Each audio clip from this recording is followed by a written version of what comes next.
Buy the Samsung Galaxy S7 on O2 Business and get a free set of Jabra Sport Pulse earbuds.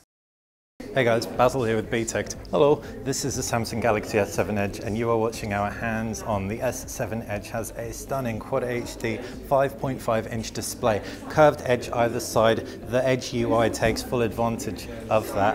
Can swipe out and talk you around the design first off. This is an IP68 device, though you've got no flaps. The exposed micro USB connector sits at the base along with a along with 3.5mm jack and a loudspeaker. Right hand side you've got a power button, left hand side you've got volume buttons, while up at the top you just have a slot. This is a really awesome slot because it's got micro SD expandability as well as a nano SIM card.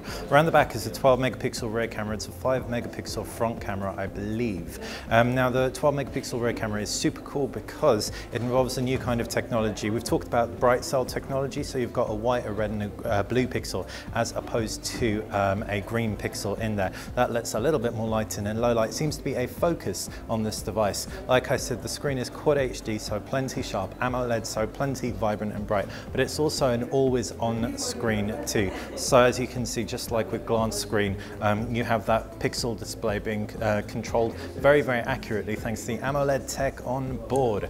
Inside it is running Android, and it is Android Marshmallow. You can see the UI is customized by Samsung quite heavily. Home screens, you can long press to get an overview of them, where you can also swap out themes, widgets and change your screen grid size as well. There is an applications tray, so it isn't customized quite as heavily as something like Emotion UI. In fact, it's just a much nicer experience, very similar to the S6 before it.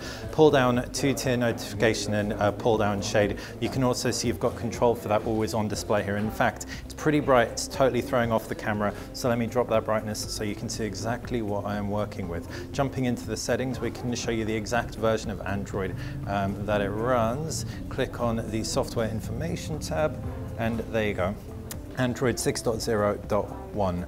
Swipe through.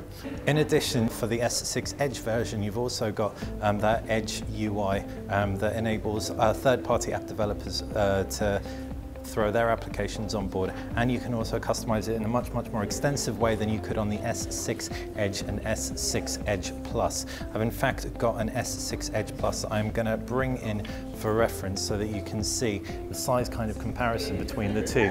And the S6 Edge Plus is much bigger, in spite of not being a much bigger display, 5.7 inches versus 5.5.